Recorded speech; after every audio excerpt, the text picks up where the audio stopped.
All right, episode 2 here of the Matt Jones Show. And when I started these, I wanted to get people early on that I knew who've done these before, who I know I can talk to and are fun to be around and interesting. And Ryan McGee of ESPN fits all of those. He does college football, he does auto racing, and he's also a good Southerner, one of the few people on ESPN with a voice sounding like mine. Ryan, thank you very much. How you been? I'm good. Yeah, no, I'm petty enough that I hope that all of the professors that I had who said I could never, and the people I interviewed with for jobs who said I could never be on air because of the way I sounded, I'm petty enough to hope that they might see Marty McGee on Saturday morning. When I went to law school and I was going to Duke, it wasn't like I was going up in the Northeast. Yeah. My professor said to me, you need to work on your voice or all of those folks will think you're dumb. And I actually thought that was bad advice because I thought the voice kind of helped. People underestimate you, Ryan, and then you can prove them wrong. No. I say all the time I went to Connecticut to work at ESPN at the Death Star, right? Basically a year out of college. And the company, ESPN, is so much different now than it was 30 years ago. People from all over the country but back then it was basically just me and a bunch of guys who'd gone to school at Syracuse and Columbia. And everyone treated me like a foreign exchange student. Like they literally would speak loud and slow to me, like, do you really like grind us sandwiches? So if I just did my job, they thought I had overcome some obstacle, right? So yeah, no. So yeah, it worked out for me. You needed to be rescued by them. Yeah, that's it. That's it. I like that. Well, so I have a lot of stuff I want to talk to you about. But real quick on the being Southern and on ESPN, I joke. We're on ESPN Radio. You do Marty and McGee, and I do Matt and Myron. Did you know we're the 2 longest running ESPN radio shows now? Did you know that? Yeah, so for years on Saturday we would lead into Dari and Mel with her buddies, Dari Noka and Mel Kiper. And when Dari and Mel ended, I guess it was in 2024, all of a sudden everybody was like, Marty McGee, a show that quite frankly there were people at the time didn't really want us on their radio. I understand. And we've been on now longer than, it's not even really close. We've been on since Marty and I were talking about the other day. We started doing a podcast no one listened to like more than a dozen years ago. And then eventually we moved 2015.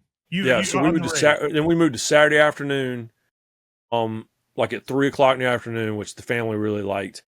But then we moved to Saturday morning. Yeah. I tell you a story about that. So the hilarious thing is all of my friends know I'm not a morning person at all. And I co-host a morning show. And, but my family, I'm in a house of night people. Like we sleep in, but we work all night. And my jobs have mostly been like that. But my wife was so mad when I told her one night at dinner, I go, hey, they're thinking about moving Marty McGee to Saturday morning at 7:00 in the morning. Oh my God, Friday nights when we go out and this, I'll go, yeah, you're right. And so I didn't bring it up again. Later on, we're at dinner and she goes, what did they decide to do with the show? I said, they decided to move it to 7 a.m. She goes, when are they going to do it? I go, they did it 5 weeks ago. She didn't even know. Okay. She didn't know. So my family sleeps in. Yeah. So I come home from the show at 10:30 in the morning or whatever, and I'm usually waking everybody up. You're 2015. We started in 2018. And not only are we the 2 longest, we're the only shows that have survived COVID, right? Like which is crazy. Shows you how much turnover is in that business. And it's interesting. It really has changed because when we started, you guys, I thought, were the only people doing like a personality based, not just sports thing. And then after a couple of years, I tried to do it. I didn't feel comfortable doing that the first time because I thought they wanted me to be football guy. And now it feels like everyone's trying to do that. I think I got in trouble. So Marty and I were getting, rightfully so, Marty and I were getting feedback sometimes. Hey, you have to at least occasionally, like if LeBron drops 64 on Friday night, you probably should mention it on Saturday morning. But there was one week where you subbed for Marty. And you and I literally talked about like county fairs for 2 hours. It was awesome. I remember that. It was awesome, but that was the one time where they were like, okay, you literally did not mention sports for 2 hours. I'm like, okay, you know what? That's a That's right. fair, that's a But fair you guys, criticism. I do appreciate this, and I thank you for this. My first handful of episodes on ESPN were on your show. You guys would be gone. It would usually be around Derby or Preakness or something, and they'd have me on. The worst episode of radio I've ever done in my life was on your show, which was the very first one with Nicole Briscoe, who couldn't have been worse to me. I won't make you comment on that. But after that, I usually worked with you when Marty Yep. was at horse races, and Right. that's what ended up getting me the job. So I always have appreciated. Yeah, no, and I appreciate that. Appreciate it in return because you know when I was in the process of trying to convince people to let us do radio, you know, you guys had me on your show, and so it kind of helped me. You know, I made this transition. So the first half of my career, I was a producer. You know, I was on the producer track and really enjoyed it. Felt like I was pretty good at it. And then I started writing for ESPN the magazine on the side. Like I would produce these features. Like say I'm producing a 2.5 minute story about Jeff Gordon for RPM Tonight, you know, back in the day. And I would call ESPN the magazine and go, I interviewed Jeff Gordon for an hour, and we're going to use a minute. 2.5 minutes. Yeah. And so let me write something. And so, and then when I left ESPN for a minute, and when I came back, and I as a writer, just strictly as a writer, no longer as a producer, they started putting me on some shows. But it was because of guys like you that would let me go on their shows that proved I could talk. You know, it helped me make that transition. I think it's great to have the little bit of Southern culture we bring to Bristol. And this is a big weekend for you. You do a lot of college football, a lot of auto racing. So this is this, you said to me, this is May for college basketball people. That's what we would say. This is March. So I want to go through on, first of all, would you say Memorial Day Sunday is the biggest day of the year for auto racing in America?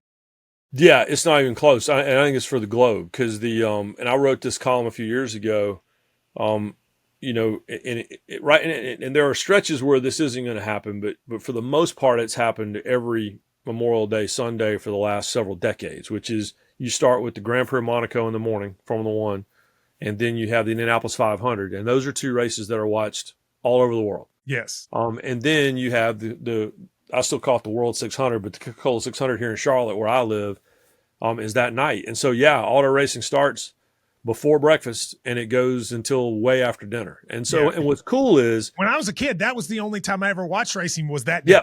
Now, and I think most people are like that. When I was a kid, that was it. And I think most people are like that because the reality is that the Monaco race is not a great race. Those cars, these cars weren't built to race on the streets, certainly not the streets of this winding, but the spectacle of it is second to none. And then Indianapolis, I think is the greatest race in the world, and has become a phenomenal race over the last decade and a half. It used to be an endurance race. Now it's a race. And then you have the Coke 600 on Sunday. And what's cool is, like, for example, Sunday morning, so McLaren, who's dominating Formula One this year, McLaren also fields Indy cars. And so I'll be watching the Monaco Grand Prix with the McLaren guys from Indianapolis. Then later on, my colleague Nate Saunders will be watching the Indy 500 with the McLaren guys as they're packing up in Monaco. And then they'll all watch the Coke 600. That's what's changed over the last 30 years is all of these racers watch different types of racing. When I first came along, you had to make a choice. Are you an NHRA guy or a NASCAR guy or a Formula One guy or an IndyCar guy? And now there's so much cross-pollination, everybody watches all of it. And that part to me, I don't think it's even close. That it's the biggest day of racing in the world. It's also a day to kind of look back and go, okay, what's happened in the last few years? Let's start with the first thing in the morning, the F1. So I find F1 racing to be horrendously boring. And that's because I probably grew up with NASCAR, watching people rubbins racing and passing and all that. And even on the best tracks, there's not a lot of passing in F1. And then you get one to Monaco, there's like no passing. But it has become a spectacle and a phenomenon because of the Netflix show. But there's also become like a party sort of social atmosphere, which I think existed in Europe forever, but now exists in America to races. Have you been surprised how F1 has kind of captured this segment of the American sporting public?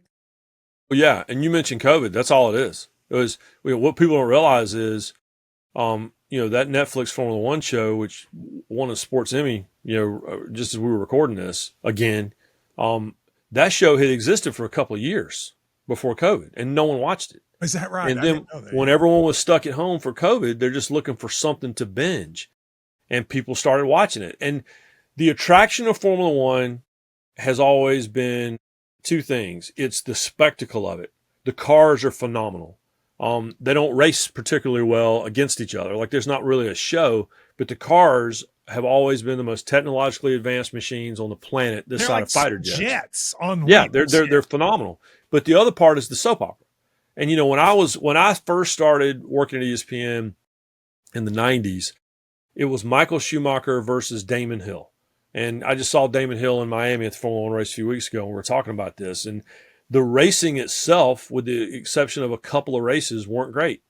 But the drama, the story of Formula One was what happened from Monday morning all the way up to the green flag. And it was, this guy doesn't like that guy, or this guy, we had Spygate, and we had people stealing secrets and guys changing teams and taking technological, secrets from one to the other, all this stuff. And so what the Netflix show does is it underlines all that. It highlights all that, and it takes these robotronic seeming people and gives them personalities. And so, yeah, the reality is that's what they love. And it's also, I'm telling you, when I was in Miami, man, it was 16-year-old girls as far as you could see. And they had lined the paddock and were just screaming. Screaming every time these drivers came out. And that's not something I've ever seen. And the people, I think part of it, the people are good looking, right? Usually the drivers, it's so weird because when we were growing up, the NASCAR drivers were the opposite of good looking. They would be the least good looking people on earth. These people all are handsome.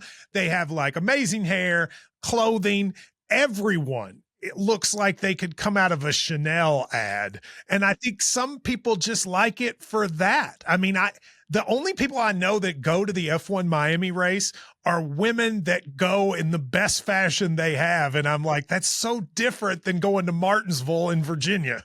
Yeah. That weekend, when we did Marty and McGee, I was in Miami for the Formula One event. Marty was at the Derby. Yeah. And Marty was like, well, I'm at the Derby where the most beautiful people in the world are. I go, I don't know, dude. Because, and there were a lot of people that were at the Derby on Saturday and were in Miami on Sunday. And it was like, Timothée Chalamet, and, he's dating one of the Jenners, and she was there. And I mean, it was funny is I have a 20-year-old daughter. And I'm in the paddock just kind of, walking around. Honestly, I'm just creepily stalking famous people. Like, all right, who's here and who's not? And, seeing NFL guys I covered in college in the SEC or in the NFL now, and seeing it was great. But I would take a picture and text it to my daughter. I'm like, who is this? Oh, that's so-and-so. She has 22 million Instagram followers. Yeah. Oh, okay. But, there was a lot of that. But it's coming at the Derby too now. Like, the Derby is intentionally bringing these TikTok influencers in. And I walked around a lot of the dirt on Oaks on Friday, and there were all these people that people were going crazy for. And I was like, I don't know any of these people. And that made me I felt old at my own Kentucky Derby for the first time. So it was a few years ago. In fact, it was 2021 because it was my first post-COVID trip or during COVID trip. And it was the Formula One opener was in, I think, Abu Dhabi. But they were having this event in Beverly Hills. So they sent me and Marty to Beverly Hills, and we drove around a $300,000 Aston Martin, and they had a pop-up drive-in movie theater on the roof of this parking deck at this swanky mall in Beverly Hills, and Hollywood Hills all around us and the whole thing. Well, Marty and I are, 7 o'clock in the morning are on this rooftop sitting in his car. All these other cars start pulling up. And it looked like Tokyo Drift, look at Fast and Furious, right? Yeah. And they start pulling up. Well, I'm posting pictures or whatever on Instagram. My daughter's like, Dad, you don't understand. This girl that's in this car next to you, she's so-and-so and so-and-so. I'm like, okay. But they kind of rule the world now. And they at the SEC championship, certainly at the college football playoff, there'll be a box of these people that all look like they were made in an AI machine, and it's the influencers. But it's a thing, and God bless them. I would have tried to do that back in the day. Yeah, you and I, we could have been influencers. Like, why not? Right. We could have been Josh Richards. I can't influence the people in my house. That's true. Let alone 3 million people, in Tokyo. So the F1 race is always terrible at Monaco, but it's worth seeing. And I saw that you have to pay like $280,000 to just pull your yacht to where you can see it. Then you go to Indy, the Indy 500. And I will admit, I tuned out on the Indy 500 for years. Just kind of, I think after Ari Lyondike, I was just kind of done for a long time. And then in the last few years, I've started turning it on. It may have started the COVID year or soon after. And I do agree with you. It's a lot more entertaining, even though I don't know the people in it anymore. It is, the racing is like kind of crazy good. Why is that? They've overhauled the cars significantly. They're not spec cars, but they are. I mean, the cars are almost identical. But that's good for racing. It's great. No, it's great. And I would argue the same thing about NASCAR, which is, y'all all wanted stock cars. Well, now you've really got stock cars, and as a result, what was that series where they used to just randomly assign them the cars? Yeah. What was that called? They'd bring people from all the different organizations, and it would be IROC. Yep, it's kind of like that, right? Kind of like that. And also, and I think this is true in NASCAR too, but in IndyCar, the talent level is through the roof. You have all these guys that were on the Formula One track that jump to IndyCar because there's money in it now, and there's fame in it now, and now you can go from IndyCar to Formula One if you still want to. And so, but the cars are, particularly in Indianapolis, where they're qualifying at averaging 230 miles an hour, or to the speeds that you and I used to see back in the day. But but IndyCar ripped itself in half. I lived through all that and covered all that in the late 90s, and I'd say this all the time in terms of collegiate athletics, which is, NASCAR made a lot of really bad decisions in the mid 2000s and ran a lot of people off. IndyCar ripped itself in half. I mean, killed the goose looking for golden eggs. And I always throw those out as cautionary tales because in golf, I think they've done exactly right. And I always throw those things out. I think they've done the same thing. Yeah. And I throw these things out as cautionary tales to our friends in collegiate athletics, because all of these things are done with the assumption of your core audience is just going to, we can't do anything to run them off. Yeah, you can. You totally can. Or they age out. And so the question isn't, what are you doing to make the gray-headed guys in the colored blazers mad? The question is, what are you doing to make the 20-year-olds decide they want to do something else? And so it's a really easy. I wrote when Oklahoma and Texas won the SEC. I wrote that, or no, it was is when USC and UCLA went to the Big Ten. I wrote that column like, be careful, because you think they'll just stick around no matter what. But the reality is, if it looks too far away from what they grew up loving, then they will 100% go find something else to do. Yeah, so USC that's what happened. And UCLA to the Big Ten, I think, was a huge mistake. And let's just switch. Well, I'll come back to NASCAR in a second. Let's just take this line of thought, and I want to see what you think of this. This is my thesis about college football and basketball. College basketball, I think NIL and the transfer portal have actually oddly helped, because it has made it to where a lot more teams are good. The level, because guys are staying longer, the level of play is higher. I think the last year in college basketball, especially in the SEC, is the best it's ever been, in my opinion. So I actually think it has oddly really helped college basketball. Now, college football, I think, is different because it has so many players and it has so many things you have to deal with. I think it has made it, people turn off the college football from January to September. But yet when the games start, I still think everybody's back all in. The ratings were high. I thought the quality of play was good. So while I think it's been universally a positive for college basketball, I kind of have mixed emotions about it for college football. What do you think? Yeah, what I worry about, I think that while everyone is so distracted by NIL and all that stuff, transfer portal and all that, I worry more about the calendar, because the season's getting too long. The reality is that the ratings were up until they got to the national championship game with two of the biggest brands in the history of the sport, in the game. And basically had 2 weeks between the semifinals and that. And at this point, college football has been going on, if you go back to week 0, since the third weekend in August. So, the reason that spring football games were a big deal is the same reason that the NFL draft became such a big deal, which is it's all you had, right? You had nothing from January 1st until Labor Day. And so you're talking about your core audience. when you start messing with the rhythms of their calendar, and now you're back in the championship game up into the middle of the NFL playoffs. That's true. And There's a rhythm to the sports calendar all year. We kind of know what's supposed to happen every year, and then when you mess that up, that's an interesting point. Yeah, and you think that messing with January 1st, which they've been doing for years now, was not going to be that big of a deal, and people are kind of irritated with it. So those are the things that once you get to Saturdays in the fall. Last season was, I thought, maybe second to maybe the 2007 was the most entertaining regular season we've had in my lifetime of college football.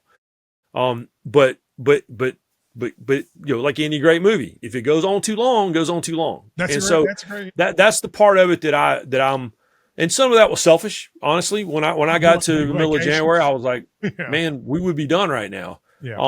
And understanding that, you and I both work for the company that benefits from all this, and I'm all for it, but it's going to take a minute for people to get used to it. And I just think you need to be careful when you start playing a championship game on the 22nd and 23rd and 24th of January. It's getting long. So just, you got to leave them, you got to leave them hungry. Right. And when the season is ending, while some teams are starting spring practice, there's an adjustment period there, and we'll see if everybody adjusts or not. I'm going to give you a few arguments that I make on my show about college sports and see if you agree or disagree. So one was the one I just made. The second one is there was this worry with the portal. Oh no, Parody's going to go away. A few teams are going to load up. And I actually kind of bought that, but I actually now think the opposite is happening, at least in football. Basketball's slightly different, but in football, dudes don't want to stay and be second team at Georgia and Alabama. They'd rather go to Kentucky and South Carolina and start. And it's actually made it to, especially as the season goes on, where injuries come into play, it has actually added some parity. Do you agree with that? Yeah. I mean, listen, I was in Nashville a month ago and spent some time with Diego Pavia. I mean, that's it. I mean, I write the bottom 10 for ESPN.com. I have written about New Mexico State football for 10 years, right? And I knew how good Diego was at New Mexico State, and now he's the mayor of Nashville. Yeah, and he's been given an opportunity. Annoying, but still gets but he's been given an opportunity to do something, and it's interesting because I cover college baseball too, and obviously we're in the middle of baseball postseason now, or starting cranking it up, and I remember going down to LSU when they put together their first real giant NIL class, the one that won the College World Series that year. And I'm talking to these guys that came from, Skeens came from Air Force. And I'm talking to the kid that was the winning pitcher in the championship game, the game that won the championship. He came from UCLA. And when I talked to them, Skeens did not want to leave Air Force. He loved that place. But he said to me, you ever been to a game there? I'm like, yeah. He goes, how many people were at the game? I'm like, 40 people. And, when I talked to the kids from UCLA, they would play, UCLA is really good at baseball. And when they would play at Jackie Robinson Ballpark on a Friday night against Stanford in a top 15 game, and there'd be 800 people there, and they go back to their apartment and they see the highlight of the South Carolina-Kentucky game, and there's 9,000 people there losing their mind. And they're like, the NIL money's fine, but that's why I came here. That's what you want. Yeah. Right. To me, it's opportunity. But then there's the flip side of that, which is, all right, now if you're the guy that's not getting to play now because the guy from UCLA and the guy from Air Force and all that came, well, now you're exactly right. I can go to a Kentucky and turn them into a College World Series team, or I can go to, a Dallas Baptist and still be a top 10 draft pick. So I think you're right. I think that we're seeing a giant market adjustment. And I think when the contracts come, because they're coming, all this is going to hopefully level out a little bit. Yeah, I do too. I think the contracts will be an interesting adjustment to it. But I would look at all these sports and say, isn't it good for football that the Indiana game mattered last year, whereas it would not have mattered? The playoff made me care about games that I didn't care about before. I go to basketball, and when the tournament starts, now St. John's matters again, and that hasn't happened in a long time. And then you go to baseball, and Kentucky had never made the College World Series, and they were the number 2 overall seed last year. I think it just makes more people be interested in the sport, right? It's the part of it I didn't see coming, because quite frankly, I did not want a 14 playoff in the beginning. Yeah. but I came around on it. And my argument about the 14 playoff was it should be difficult to get into the postseason. If it's not difficult to get into the postseason, now you're the Stanley Cup playoffs and everybody's in, right? Now you're the NBA playoffs and everybody's in. What's the point? But what we saw with an expanded playoff, even though I hate 12, I hate buys, that conversation's maybe for later, but it opened up the conversation, you're exactly right, to us talking about all these other teams that we would not have been talking about otherwise. And, it's making people on the West Coast keep an eye on Indiana football. And it's making people in the Midwest, keep an eye on Ole Miss football. And we're talking about, and even when it came to the Sun Belt or when it came to whomever, you got to keep an eye on teams now that you wouldn't have kept an eye on before. Boise State play Nevada in that 100%. last game because I wanted to see if they would make the playoff. And, Kentucky was bad last year, but I went in, there's a video I get mocked about a lot on the line, but I started the season and I go, there's a path for Kentucky to go to the playoff. Yep. Go 9-3. These are the games they could win. I would have never had that conversation before. It's nice just to have that possibility out. Yep. And this is why you leave it alone. If you expand to 16, fine. But this idea of, and I want to make sure I'm perfectly clear on this. If this thing is rigged so that X number of SEC teams always get in and X number of Big Ten teams, that's really great for Marty McGee. It's phenomenal for Marty. It's good for business. Yeah. But for the overall health of college football, the system's already pretty much rigged against Coastal Carolina, but now you're going to make it official, right? So I think that keeping, even if deep down we know it's probably not going to go down, the fact that we are watching games because a team might have the path that you're talking about, and the more teams that are in that conversation, the better off the sport is. And what's interesting is when you talk to a Kirby Smart or you talk to a Stoops or you talk to these coaches that would benefit from that, what they worry about is, well, how does this affect Valdosta? How does it affect Youngstown? And because a lot of them came from working at those exactly schools, right. That's where they came from. And it's kind of like the WWE. The WWE, we all know it's fake, but there are people who think they screw up when they just acknowledge it outright. Right. Like, let us live in this fantasy world. Don't make it to where you essentially say this is fake, which sometimes I think they walk the line of doing. Now, I see you're a Tennessee guy. You got a Tennessee Vols helmet there behind you. Yes. There is this, maybe you know more about it than me, but I've been struck at how little has been reported about this state law in Tennessee that they just passed, basically saying, hey, Tennessee doesn't have to follow any of the NCAA rules. And then Ross Dellinger reported that the conferences are coming together and going to make all the schools sign something that says you follow our rules or you're gone. Is that something that could happen, or is that just bluster? You love politics, right? I know this. I like it. I don't know. No. When you write a book about politics, that qualifies you as yes, you love politics. It worse, but yes. I'm not. I hate it. I hate everything about it. I was a Senate page when I was in high school, and I saw enough for me to go, nope. You were in DC, a Senate page? Yeah, I was a long time ago. I got a pen right here on my wall. You, Mr. Senate page. Yeah, well, it was just enough for me to go, no. It's like having an internship at a law firm, and you go, no, don't want to be a lawyer. I'm not built for this. But I say this knowing that a lot of people just south of where you're sitting are going to probably send me ugly stuff. The Tennessee State House specializes in bluster. Okay. They just do. There's certain state houses that do that.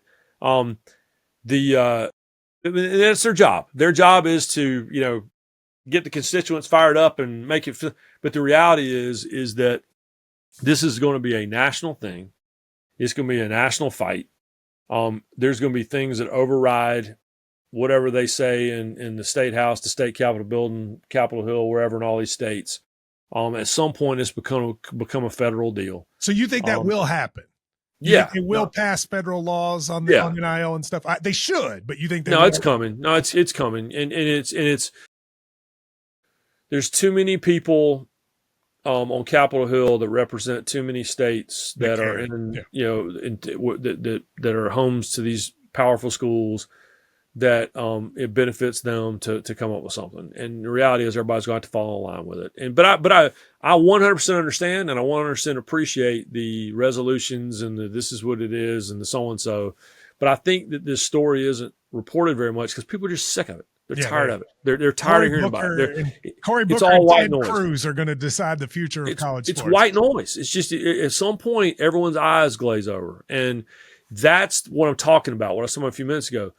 What you can't do is you can't create a conversation that's all it is. Once that conversation you're talking about starts to creep into Saturday afternoons, now we got a problem because now that's the conversation. This time of year, whatever. But once we hit Labor Day weekend, if this is what we're talking about, then that's when people are going to be like, you know what, this sucks. I'm going to play golf. Yeah, no, I actually really like that. All right, so one of the things that people want to hear about is when you know people in actuality. So I'm going to ask you a couple questions, and I want you to give me the name that comes to your mind first when you say this. All right, let's talk coaches first. Who is, in your mind, the nicest coach that you've dealt with? If you're just saying as a human being, the nicest coach. Man, the good news is it's a lot of people. People ask me that all the time, and I always say that the number of jerks. Well, I'm going to ask you that in a minute, but yeah. I mean, Sam Pittman, okay, is one of the nicest people I've ever met in my life. He's just all I ask of anyone. That's why I like you. All I ask of anyone is just be the genuine article. Like if you're a jerk, be a jerk. If you're a nice guy, be a nice guy. If you're a Bible thumper, thump that Bible. But don't only do those things when the cameras are on and to be somebody else later. And Sam Pittman is the same guy that you see on TV that you would run into at the airport, or that you would see on his pontoon boat on the lake, or you would think see that hosting keeps his him an derby extra party. year at Arkansas? It's hard to fire a nice guy. We had that issue with Tubby at Kentucky. It's tough. Right. They root for him. Root for him. But Sam Pittman is he's Shane Beamer. And it's interesting because because I find him, from afar, he seems like the worst. But that's what I was going to say. And I'm a little biased because I've known Shane for a long time. Marty played high school football against Shane. My dad was a Big East official and ACC football official. So Shane and I stood on sidelines together, way back when. I've known Shane forever. If Shane says he's going to do something, he's going to do it.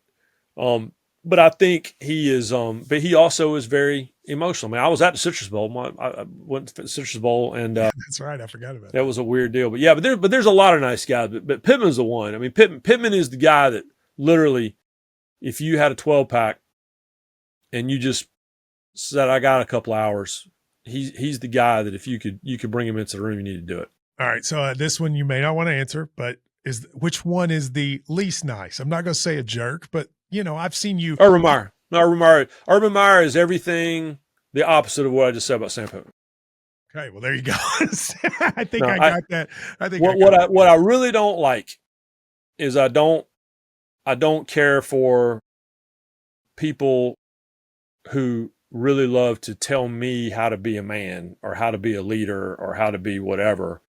And it is what it is. Have your phenomenal football mind. Phenomenal. But I just that part to me, I don't need a lecture about, here's my 5 points of how to, be an honorable person. Self-help person, right. Especially when they need help. Yeah. Funniest coach. Who makes you laugh the most? The answer was Mike Leach. Can't hardly talk to the guy without, he was, and the thing about Leach was I I didn't know him really. I didn't know him at all when he was at Texas Tech, but I went to Pullman. If you Google me and Mike Leach, you'll get the story. But I went to Pullman. They had told me I had 20 minutes with him and I stayed for 3 days. Well, awesome. And we drank all the rum in Pullman. And you talk about politics. Like Pullman. Well, he was really into politics, wasn't he? Yeah, you talk about politics, and he knew I was not. But that last night, so he had this one bar he'd go to in Pullman, and he would famously walk home. It was a couple of miles, walk through the woods, and the area around Pullman is stunningly beautiful. It's beautiful. Yeah. And he would walk through the woods to go home at 2:00 in the morning or whatever. And I'm like, Coach, I'll just drive you home. I got to go to Spokane, get on a plane in the morning. He and I sat in the driveway. Somewhere I have a recording. and I'll never share it with anyone, but I have it. And we talked about everything from Richard Petty to the White House to the NFL national anthem stuff, which is kind of the big topic at the time, which seems like 5,000 years ago, to football, to Geronimo, and all. And I said nothing for hours. And then finally, the newspaper guy like walks over to the rental car in the driveway. Hey, coach, here's your paper. And that's when I was like, damn, I got to go. If I'm going to get to Spokane and make my flight, coach, I got to get out of here. So, yeah, but he was the one. He would just randomly text me something at 3 o'clock in the morning. And I would wake up the next morning and just laugh. That's great. I dated a woman who he knew. And one time he was calling to check on the person to just see how she was doing. And she said, I'm with so-and-so. And he said, let me hand him the phone. And I did not know. Mike handed me the phone and he said, I hear you're a good guy, but if you ever screw up, you're going to wish you didn't. And then that was it. That was it. Conversation. That's my only time ever interacting with Mike Leach. So, at least he had that. You mentioned the politics thing. I'm always fascinated by somebody who works in college sports, especially in football, but it'll also be true in basketball. These coaches are dealing with groups of players, often young African-American men that come from families that would tend to lean to the left, generally speaking. And a lot of coaches, if not all, but a lot, tend to lean the other way politically. In times like this, where it seems like that's so much more a part of the culture than it was when you and I were kids, I didn't know what people were growing up. Do you think that ever comes into play, or it just like they just put it all aside and play? It's sports. I think that it's not any different than, I think that's probably the situation in a lot of houses. I think that the parents might lean one way and the kids might lean another way. When you and I were growing up, you just voted however your parents told you to vote. And I don't think that's the case anymore, primarily because of social media. I mean, kids are so much more politically aware, active, whatever, than they ever were. But I think that the way that the coaches that are able to navigate that are the ones that are willing to say, all right, I want to learn from these kids. Okay. And on the flip side, I want to explain to them, and they have real discussions about it. I mean, I remember talking to Gary Pinkel about that, when there was all that political unrest, in the state of Missouri, and how he navigated that. I think they hit the whole SEC story or 30 for 30 about it. And, Nick Saban has talked about it, navigating the team. All these guys had to navigate their teams through 2020 because 2020 it's easy to just go to the pandemic and forget about, everything else that was going on. And it was an incredibly divisive time, and it really kind of set the stage for all of this now. But to me, that's what it is. I mean, and I used to see that. I talk about this all the time. All right, I mentioned I was a Senate page. I was a Senate page in the late '80s, and I was from South Carolina, so a lot of times, I would be assigned to Strom Thurmond. I was going to say, did you have Fritz or Strom? So we had both, but Strom was the guy that and I knew Strom's daughter. But Strom and Ted Kennedy was cross hallway. And a lot of nights, Ted Kennedy would come across the hallway after everyone had left, and he and Strom Thurmond would sit in there and have drinks and talk about stuff. And all of this is while Ronald Reagan and Tip O'Neill were doing the same thing at the White House. You can't do it now. If you do it now, cable news cameras are going to catch you, and now you're a betrayer to the cause or whatever else. But I think that's the perfect illustration of, you don't have to agree, but can we have a discussion about it without immediately turning into a fight? And so I think the coaches who can navigate that as teachers, because most of these guys started as teachers. And so when they can sit in a room with 150 kids that come from a very different type of background, most of them, and come and probably are registered a very different way to vote. All right, let's have a discussion about that. Can we talk about why I believe this, or why you believe that, or why the nation is doing these things? And I think that I wish everyone could do that. And the reality is that no matter what side they're on, the politician's job now is to keep all of us pissed off. Their job is to keep all of us mad at each other all the time. You and I we all totally fall prey agree to on it. that. And so if you can sit in a room and have a conversation without it automatically being a fight, then that's how you grow. So I think that's how coaches do it. Well, I hope we haven't lost that, because I agree with you. That is feels like we have. It but does. Although I do I wonder hope we when have the it. cameras are off if they're still doing it. There's a part of I me hope that so. thinks there's a guy here in Kentucky that's a representative, Jamie Comer, who's very right wing, and he told me once that AOC, who's very left wing, they were on a committee together, and he talked about how much they liked each other. And I remember thinking, and then I saw him the next day, and he went on TV and he blasted her. And I was thinking, That's you just it. just told me the day before that you liked Right. her, and that annoyed me in some ways. No, it's just their job is to keep us all divided. It is, because it's good for business. It's great for business. I mean, and I grew up in North Carolina, which has always been a very purple state. Another part I hate too, and I don't like to talk about politics, but here we are. We got on it, yeah. One of the great disservices to the history of this nation is when they started painting the states solid red and solid blue. I live in North Carolina. The state's purple. Go back and look at the election results, and go back. When I was growing up, we always had you had Terry Sanford, you had Jesse Helms, right? We've had 2 Republican governors in my entire life in North Carolina. The reality is that it's a purple state, but when I go to Manhattan, they think you're everybody thinks it's not. So it's just the truth is in the middle. It's always been in the middle, and those who live in the middle usually end up making it work. And at the very least, go in the middle and have a conversation. But it's just, man, I can't believe I'm talking about this. But it's okay. I'm sorry, I didn't mean to get you. No, it's fine. But I think that's the answer to your question. The answer to your question is how does an old gray-headed coach who makes $12 million a year talk about serious fundamental issues with a room full of kids who most of them come from very, very backgrounds and those things? I think that's it. I think you walk into the door with an open mind and have those conversations. If you can't do that, then you probably shouldn't be coaching. See, I think more reasonable people like you should talk about this stuff because you are more like most Americans than the people we hear on TV. Let me ask you about a completely opposite end of the serious spectrum. You are in the state. I admit to being not proud of myself for how much I enjoy the Belichick story. Yeah, man. I am pretty, but I can't. I mean, when I saw he renamed his boat, I can't help but want to talk about it. What do you think? I mean, you've been around North Carolina football, and now this whole thing has plopped in, and you talk to college football coaches who also have to have opinions on it. What's your take on all of it? Well, my take is a bigger take on Tar Heel football. And I wrote this column when Belichick was named the head coach, because I've literally lived in North Carolina my entire life, except for I spent my last 2 years of high school were in South Carolina, barely over the state line, and then when I went to school in Tennessee. I was born in North Carolina, buried in North Carolina. I am half a century old, and in my lifetime, North Carolina's won one ACC championship. My dad started officiating ACC football in 1981 and retired in 2009 and never saw North Carolina win an ACC championship football.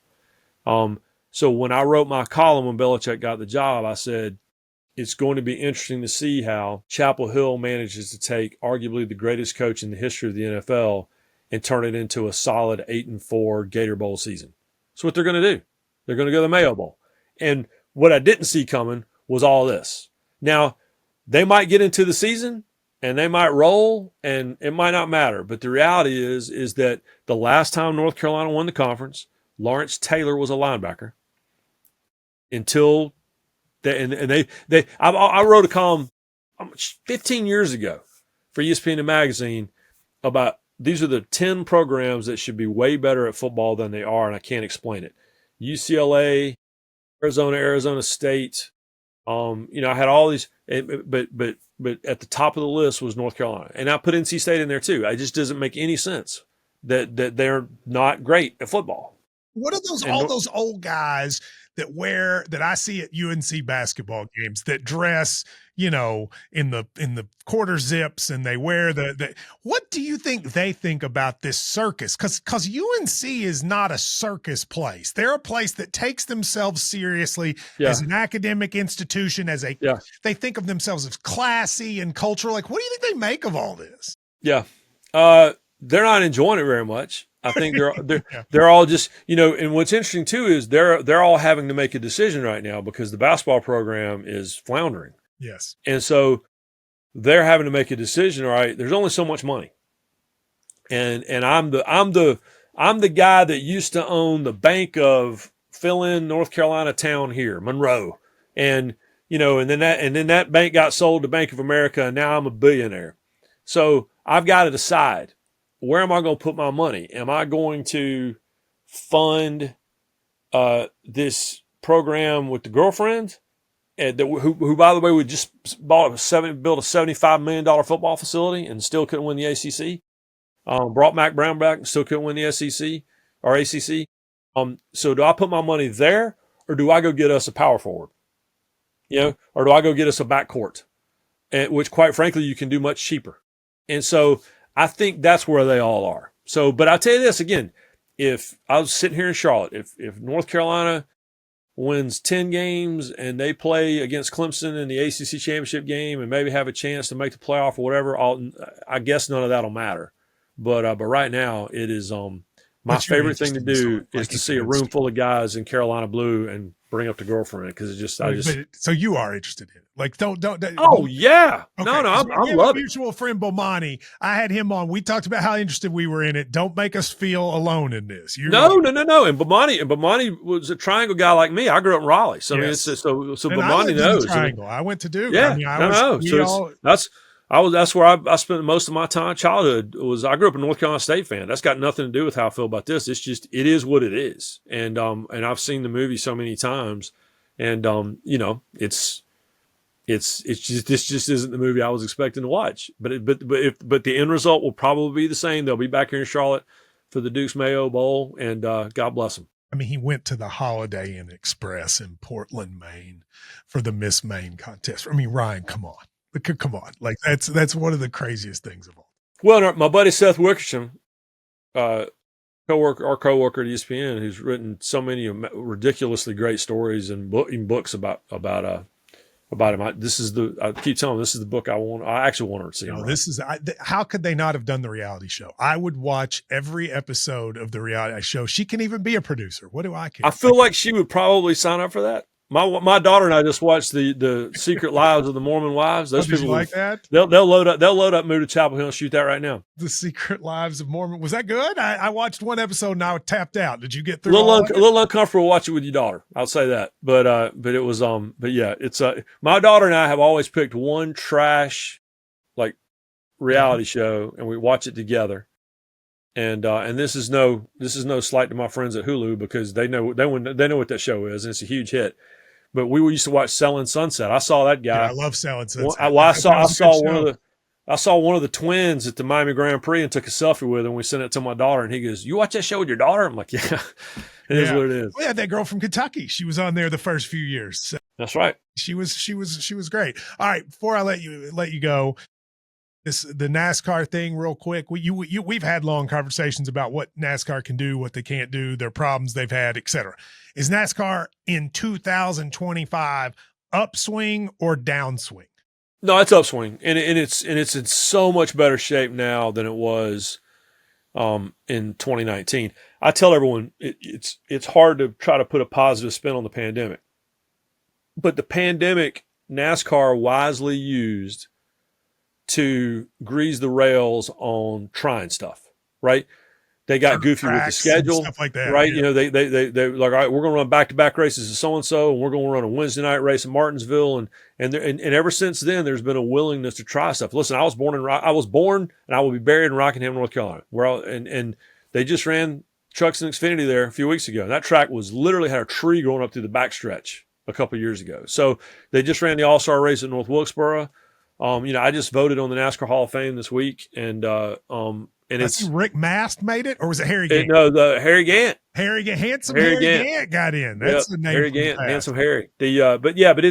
But they, and it goes back to what we were talking about earlier.